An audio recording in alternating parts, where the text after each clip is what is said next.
Hi hello నమస్తే welcome to Anantha TV.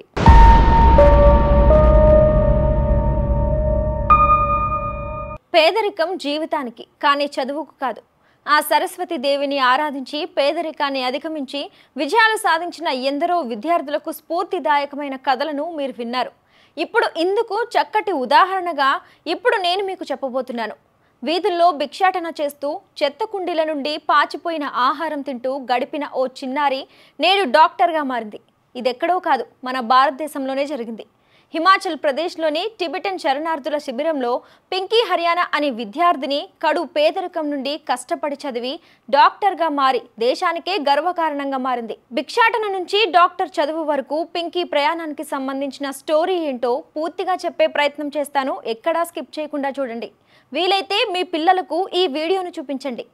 Himachal ప్రదేశ్లోని కాంగ్రా జిల్లా మేక్లియోడ్గంజ్లోని ఓ నిరుపేద కుటుంబంలో జన్మించిన పింకీ హరియానా తన బాల్యాన్ని తల్లిదండ్రులతో కలిసి వీధుల్లో భిక్షాటన చేస్తూ గడిపింది.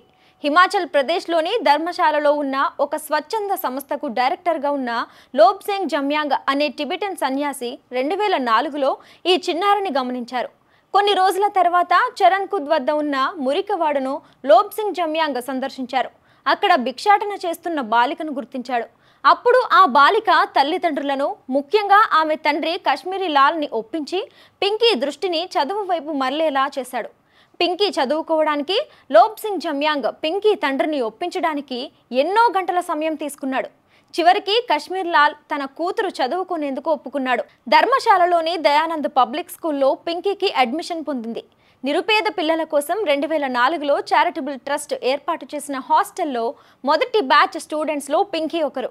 గత 19 సంవత్సరాలుగా జమ్యాంగ్తో అనుబంధం ఉన్న ఎన్జిఓ ఉమాంగ్ ఫౌండేషన్ అధ్యక్షుడు అజయ్ శ్రీవాత్సవ మాట్లాడుతూ, మొదట్లో పింకీ తన ఇల్లు, తల్లిదండ్రులను కోల్పోయినట్లుగా భావించింది అని, అయితే తర్వాత తాను చదువుకుంటే పేదరికం నుంచి బయటపడవచ్చు అని గ్రహించి చదువుపై దృష్టి పెట్టింది అని చెప్పుకొచ్చారు. తాను ఎంతలా కష్టపడింది అంటే చదువుకోవడం ఒక తపస్సులా చేసింది అని. సీనియర్ సెకండరీ పరీక్షల్లో ఉత్తీర్ణురాలవడమే కాదు, నేషనల్ ఎలిజిబిలిటీ కమ్ ఎంట్రన్స్ టెస్ట్లో కూడా ఉత్తీర్ణురాలైంది. ఇక నీట్ అండర్ గ్రాడ్యుయేట్ మెడికల్ కోర్సుల్లో ప్రవేశానికి ప్రయత్నం చేసింది.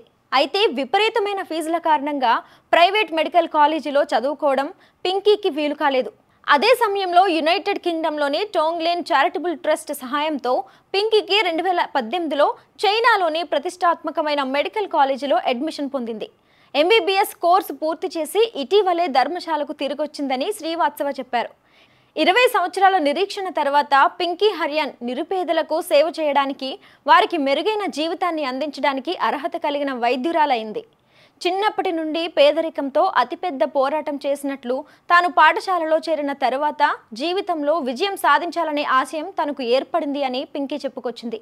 అంతేకాదు, చిన్నప్పుడు మురికివాడలో నివసించాను కనుక తన నేపథ్యమే తనకు అతిపెద్ద ప్రేరణ అని, తాను ఆర్థికంగా స్థిరమైన జీవితాన్ని కోరుకున్నాను అని గుర్తు చేసుకుంది. అంతేకాదు, చిన్ననాటి జ్ఞాపకాన్ని గుర్తు చేసుకుంటూ తాను స్కూల్లో జాయిన్ అయ్యే సమయంలో 4 ఏళ్ల వయసు అని, ప్రవేశ ఇంటర్వ్యూలో డాక్టర్ కావాలనే తన కోరికను వ్యక్తం చేసినట్లుగా గుర్తు చేసుకుంది. అప్పుడు అసలు తనకు డాక్టర్ ఏ పని చేస్తారో కూడా తెలియదు. అయితే ఎప్పుడూ తాను తన వారికి సహాయం చేయాలని కోరుకున్నాను అని, అందుకనే డాక్టర్ చదివినట్లుగా చెప్పుకొచ్చింది పింకీ. చైనాలో వైద్య విద్య పూర్తి చేసుకున్న పింకీ ఇప్పుడు భారతదేశంలో వైద్యం చేయడానికి అర్హత పొందడానికి ఫారెన్ మెడికల్ గ్రాడ్యుయేట్ ఎగ్జామినేషన్ కోసం సిద్ధమవుతుంది. ఇక పింకీని స్ఫూర్తిగా తీసుకుని పింకీ సోదరుడు, సోదరి కూడా పాఠశాలలో చేరారు. మురికివాడ నుంచి డాక్టర్గా ఎదిగిన పింకీ విజయగాథకు జమ్యాంగ్ అందించిన చేయూత ఇప్పుడు అందరి దృష్టిలో పడింది. నిరుపేద పిల్లలకు ప్రాథమిక విద్యను అందించి గౌరవప్రదమైన జీవితాన్ని ఇవ్వాలనే ఆశతో తాను ట్రస్టును ఏర్పాటు చేసినట్లుగా జమ్యాంగ్ తెలిపారు. అయితే ఈ చిన్నారిలో ఇంత టాలెంట్ ఉందని, రోల్ మోడల్గా మారి ఇతరులకు స్ఫూర్తిగా నిలుస్తారని తాను అనుకోలేదని చెప్పుకొచ్చారు. పిల్లలను డబ్బు సంపాదించే యంత్రాలుగా పరిగణించకూడదు అని జమ్యాంగ్ విశ్వసిస్తున్నట్లుగా శ్రీవాస్తవ చెప్పారు.